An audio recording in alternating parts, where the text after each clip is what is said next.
அஸ்ஸலாமு அலைக்கும் ஃப்ரெண்ட்ஸ். கீழக்கரை ஸ்டைல்ல டேஸ்டான இடியப்ப பிரியாணி எப்படி செய்யறதுன்னு பார்த்துடலாம். அதுக்கு ஒரு பாத்திரத்துல நெய் சேர்த்துட்டு வச்சிருக்கிற இடியப்பத்தை சின்ன சின்னதா இது மாதிரி பிச்சு போட்டு நல்லா மிக்ஸ் பண்ணி விட்டுக்கோங்க. இப்போ ஸ்டவ்ல ஒரு பாத்திரத்தை வச்சுட்டு 50 கிராம் அளவுக்கு நெய் சேர்த்துட்டு கொஞ்சமா ஆயில் சேர்த்துக்கோங்க. சூடானதுக்கு அப்புறமா ரம்பல, மல்லியில, ஒரு பச்சை மிளகாய் சேர்த்துட்டு நல்லா மிக்ஸ் பண்ணி விட்டுக்கோங்க.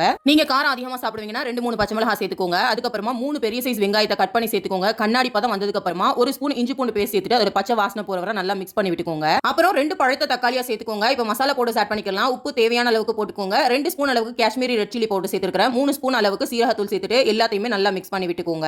எல்லா மசாலா பவுடர்ஸும் இது மாதிரி நல்லா மிக்ஸ் ஆனதுக்கு அப்புறமா 5 முட்டையை உடைச்சு சேர்த்துக்கோங்க. முட்டையை சேர்த்ததுக்கு அப்புறமா ஒரு 20 செகண்ட் வெயிட் பண்ணிட்டு அதுக்கப்புறமா நல்லா மிக்ஸ் பண்ணி விட்டுக்கோங்க. இப்போ நம்ம பிச்சு வச்சிருக்கிற இடியப்பத்தையும் உள்ள சேர்த்துட்டு எல்லாத்தையுமே ஒண்ணா மிக்ஸ் பண்ணி விட்டுறலாம். இந்த இடியப்ப பிரியாணி செம டேஸ்டா இருக்கும். கண்டிப்பா ட்ரை பண்ணி பாத்துருங்க. இப்போ இடியப்பம் எல்லாத்தையுமே நல்லா மிக்ஸ் பண்ணி விட்டாச்சு. சூப்பரா இடியப்ப பிரியாணியும் ரெடி ஆயிடுச்சு பாருங்க. கண்டிப்பா ட்ரை பண்ணி பார்த்துட்டு எப்படி வந்துச்சுன்னு கமெண்ட் பண்ணுங்க. இது நைட் டின்னருக்கு நாங்க செஞ்சிருந்தோம். இந்த இடியப்ப பிரியாணி கூட சைட் டிஷ்க்கு chicken fry and onion raita வச்சிருந்தோம். தேங்க்ஸ் ஃபார் வாட்சிங். டடா, பை பை.